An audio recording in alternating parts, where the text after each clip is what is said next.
our government said it's another minimum 3 weeks of isolation. Yeah. It's making me feel quite like trapped. Okay, so we have been in isolation now. I think it's been 5 weeks. 5 weeks, baby. Definitely since I've been self-isolating, because I came back from Tenerife, which was one of like the high-risk countries, and that from that weekend it was like isolation. Don't leave your home. don't leave.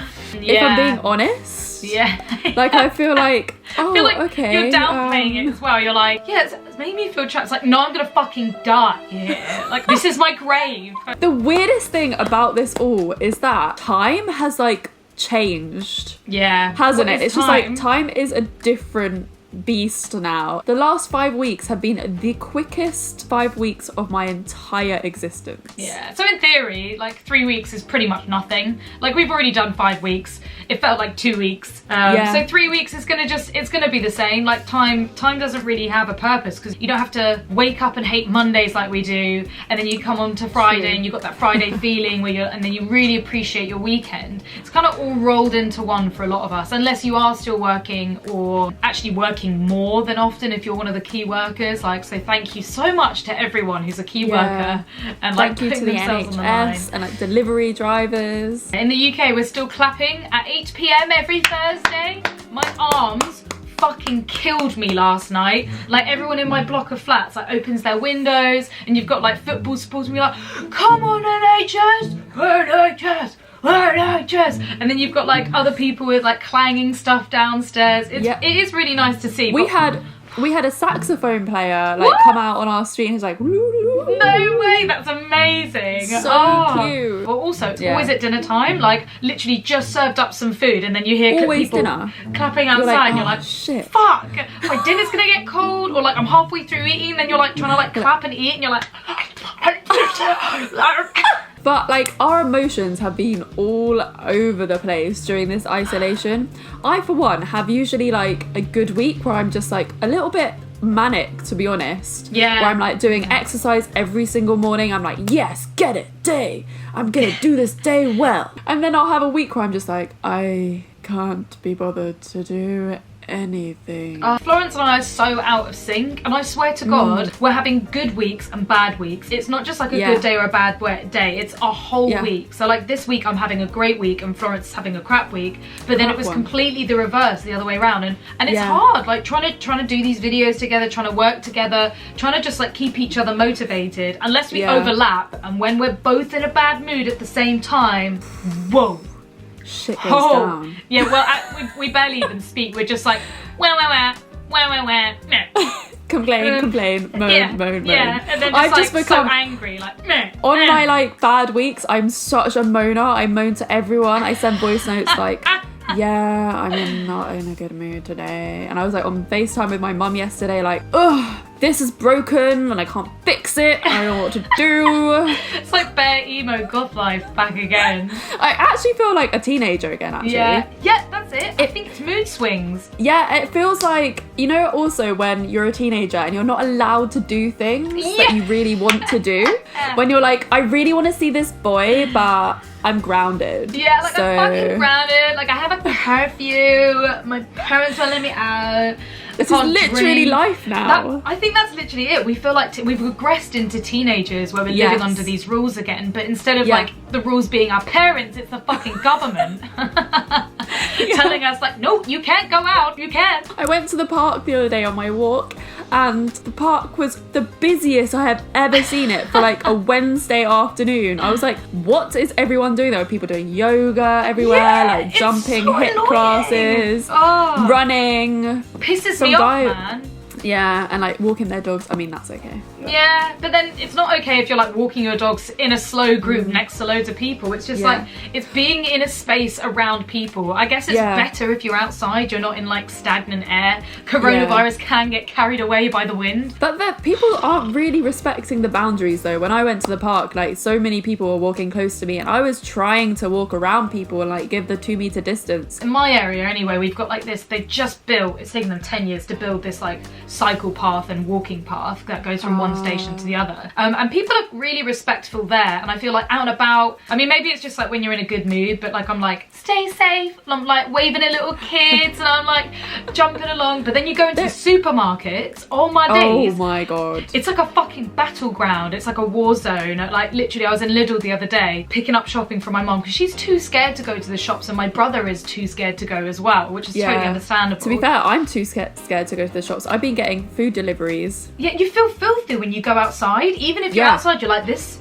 ain't right. Like something. You just feel like your hands are like all like filthy. I couldn't wash them off. Lidl was packed as well. Like I was holding my breath, like running through people. And and then they've got like the the 2 meter marks on the queues. And but as soon as you get inside, no one's 2 meters away. Yeah, well, I saw this old couple basically like shouting at the two lads behind them, basically being like, if we have badges that said we have coronavirus, would you stand this close? And I was like, whoa man, shit's kicking off. Like, and then the two boys were like, and I was just like, oh my God, you're both just acting like children. You need to just ask politely, can you move back please? We're worried. And they just need to be like, of course, sorry, didn't realise. Instead of all this like hostile anger. Well, what's weird about it is that it's this invisible thing. So like invisible no one attacker. knows. Like literally, there's an invisible beast going around and killing people off, and we're all just like, we're in this together. Like, let's just, be nice. Which is actually really lovely, because who would have thought when the world came to this thing that people would actually like pull together and everything would be all like peace and love. We are in our little bubbles, all of us are staying at home and we're like happy where we are until you're chatting to people online and it becomes real when like you start hearing people be affected by it, people passing away because of it, like people like, what was it, our fucking Prime Minister had it, and that was like a real hard hitter for a lot of us in England, and you go like, fuck, like if he got it, maybe I could get it too, Yeah, I've seen so many people posting on social media that they've lost their like grandparents, their parents, and like, this shit is very, very real. And it can definitely get to you, and like the anxiety has been intense for me. I have like anxiety dreams like most days. Really? To be fair, I did have a weird zombie apocalyptic dream. Yeah, it's things like that, just like weird dreams that are kind of like semi-relevant. Like I had a dream that there was like these murderers running after me and my dad, and they were like literally just about to like break into our car and like kill us with knives. God. But then I woke up, like thank God I woke up. When you're just like, that would have been so bad. But carried on. Your brain's just like, fuck this shit, I'm out. Like, wake up.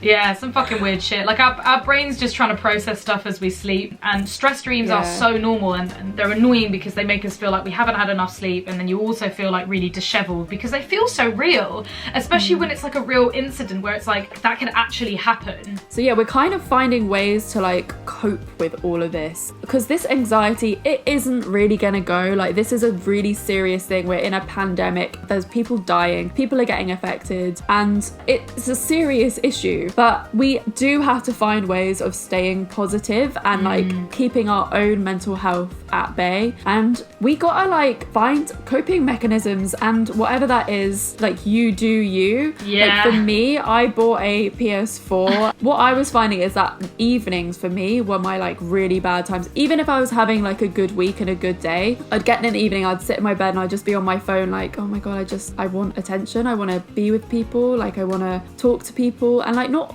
everyone's available all the time, and you're seeing everyone on social media and you're kind of like addicted to the social media. You're stuck on Instagram like, oh my God, like I can't get off this, but I want to watch TV, but I can't get off my phone.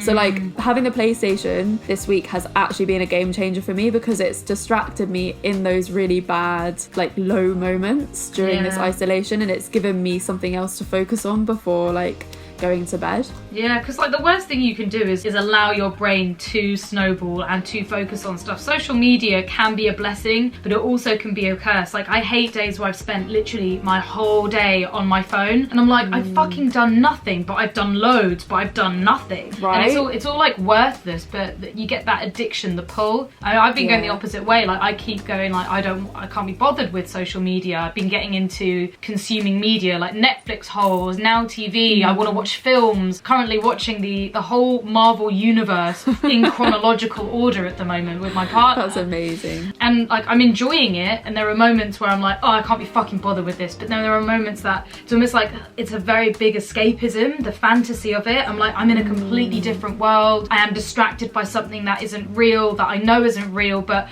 I'm allowing myself to be completely immersed. Like, I mean, the sexual fantasies are like out of control at the moment. But also on the other, like, yes, my brain is really horny, but my body isn't. It's not like responding to masturbation or sex. It doesn't want anything. It's just my brain is like, ooh, I want to be in this fantasy. And even last night we watched Booksmart. Oh yeah, that film's good. Yeah, really good. And because it's like a party film, highly recommend watching it. It's like really cute. Like it's like how I imagine Florence and I would like have been through as a high school, college. Like, yeah, if we were friends, yeah, it's so good. And because they have a party scene there, I was literally like, I had a bit of a huff, and I was like, I want to be at a party. Like, I want to be at a party. I want to go and fuck people. Like, I'm horny, and I love you, my boyfriend. I love you, Thomas. But I want to go fuck other people, and I can't do that right now because there's no point investing my time in like online dating because I'm not there to. It's not. I'm looking for just sex. I don't want to lead anyone on. I keep seeing things in films and TV that like I just see like people having sex or intimacy, and I'm just like, this is making me so sad right now. I want that so badly. Stop it! Stop watching those films. I bet you're like, oh, a nice little love film, and then you're like, well, I was watching Pose. And it was like the Pose first time that the dancer guy was having sex, and I don't know, it was just so they're cute. All fit. You gotta so watch Pose, cute. guys. Like I thought I was gonna be, because I'm alone and I'm not having sex, because I haven't had sex for maybe like 5 weeks now. But like I thought I was gonna be like so horny, wanting to masturbate all the time. But I am not. I was thinking about this when I was in bed last night. Usually I will masturbate to like help me get to sleep, but I couldn't even be bothered. Yeah. And I was just like, and I've had like a couple of really like sad wanks by myself. Sad wank. But like, but they're like, oh, I can't really even be bothered, and like they're really half-hearted, and like I'm not feeling it. I'm not feeling that like sexual urge, that pull. Well, nothing's like sparked your fantasy. Yeah, really. Like I would love to have sex right now, but it's not just about the sex. Like it's more about like the intimacy, like having kisses and cuddles, and like having that person just to hold you and say like everything's gonna be okay and we're in it together. Like that's what it's about. Like that's what I'm craving right now. I mean, it has been the same for Thomas and I. I was thinking like, oh my god, like I was so horny before all of this. I just wanted to fuck all the time. And now that we're in lockdown together, like I am lucky. I do get the intimacy. I do get us having cuddles. Like we are having sex more because we're in the same environment. It's like, it's kind of just, it's like an obligation. Just like I got really horny last time I got a little bit drunk. Oh my god, drinking at the moment is like out of control. Oh my god. It's like a holiday. It's like every day is a holiday or a weekend. Yeah, I had to check myself with that because I was drinking too much. I kept getting drunk by myself in the evenings, even when I wasn't like talking to anyone on FaceTime. And I wake up the next day like so hungover. I've had to check myself and be like, let's take a break from that drinking. And that can also play a part in like in our horniness and our libido. We're both really frustrated at the moment. Like both of us are having orgasm problems where I can't come, and I can't even come with my favourite go-to toys. Thomas and I were having sex and he couldn't come, and so it's like yeah, even the physical attributes are there, but like our minds are just either not there. Like there is something that isn't clocking right. I'm really lucky that I'm living with a person that I can live with. Like obviously we have really difficult moments, but like I can't imagine what anyone's going through if they're living with a partner or people that they don't like, they don't get along with, that they're potentially, you know, like in an abusive relationship, or like they're scared of or being controlled by. Yeah. You just need to get the fuck out, like go to your parents' house, book a hotel room, like get the fuck out of that situation if you can. Yeah, I had to keep checking myself as well for like just moaning too much. And like I need to realize that I do actually have like a really privileged situation. Like we've got work that we can do together, but we don't have to work every single day. We can work when we want. I mean, I was moaning this week because we had to wake up for an 11 a.m. lesson, online lesson. And I was like, what there. You want to wake up. You want us to be woken up. And I was just like so moany about it. But in all honesty, we did it and it was absolutely fine. And it actually, it motivated me to get up rather than staying into bed until like fucking like gone 12:30, even further, which is what I was doing last week. I was just like, sleep is fucked at the moment. This you have to really work hard to get it on track. I've been kind of okay with my sleep, weirdly. Like, I'm the opposite of you. I've really kept my sleep schedule pretty much the same. So I'm going to bed around 11 to 12 every single day, and then I wake up between 7 to 9 every single day. That's mad. That is madness. But we do forget, like, we're always told 8 hours is how much you're supposed to sleep, and it's like, that's not true. It's actually different between different people, and also changes throughout your life. So I do truly believe that sometimes when I can't sleep, my body's ready to get up and go, and like there's no point trying to sleep. Like, your body's like awake and ready. If you do fall asleep and you keep snoozing that alarm and keep snoozing that alarm, your body and your brain want to sleep. Like, let it happen. Now's the best time to figure out how many hours you do need, because it does change week to week, day to day. Like, mood swings are a thing. And it's so up and down. And you know what? Like, do in the moment what is making you happy. Try and distract yourself. Yeah, because I think kind of what's been working for me. A big negative is like, we have so much time at the moment to focus on ourselves and internalize a lot of stuff. We are constantly seeing ourselves all the time. Suddenly it's like, oh right, just me as company. Yeah, and that can be quite scary, because you end up like nitpicking yourself, and you're like, oh, I'm so hairy, or like, ew, I've gained weight, or like all this stuff. Like, we're gonna actually make a video about how to feel good about yourself during quarantine, because I think it's really fucking hard, especially like with your physical appearance and just constantly like tearing yourself apart, because that's all we have to, like, we've got time to do that now. It's been a journey so far, and like, we will keep clocking in with these updates for you guys. So yeah, if you have any advice as well, please put it in the comments below. How are you getting through your isolation? Just let us know what's going on, really. Yeah, have you had any crazy isolation stories, like what we're going through in the block of flats at the moment, where we've got some lady who's playing her music so loud until 2:30 a.m. which is fine, but shut your windows and like at least put headphones on, because she is scream singing at the top of her lungs. Someone's given the kids downstairs a great idea of a drum, so we're just constantly hearing like drumming, or like, you know, one of those drums where it's on like a stick, and we're just like, oh my god. Please be kind to the people around you. Like, we're not doing loud exercise in our living room because we know it's gonna upset the people downstairs. We're doing nice, calm, slow yoga. Yeah, I might be pissing our neighbours off because we put our like workout videos in the garden. We have to have the volume up so that we can all hear it. There's 3 of us in my house that do it, so. And yeah, please, whatever you do, dear God, stay at home. I've already had a go at somebody who offered me their studio space to work in, and they're only having small crews in, which fucked me off so much. The rest of us are suffering indoors, and you're allowing people to work in your studio and meet and greet and be in that space. I'm so angry about it. Like, stay home, follow your government's rules, but most of all, stay home. Yeah. And stay safe, everyone. Yeah. We do have a few more videos about how to, like, our top tips on how to look after yourself during the isolation, so please check them out. We'll round this up and you will hear more of this jargon from us soon. Please, jargon. Why did I say that? Jargon. Weirdo. Such a weirdo.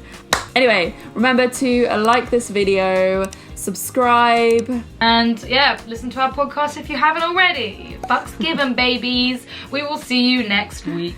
Bye. Bye.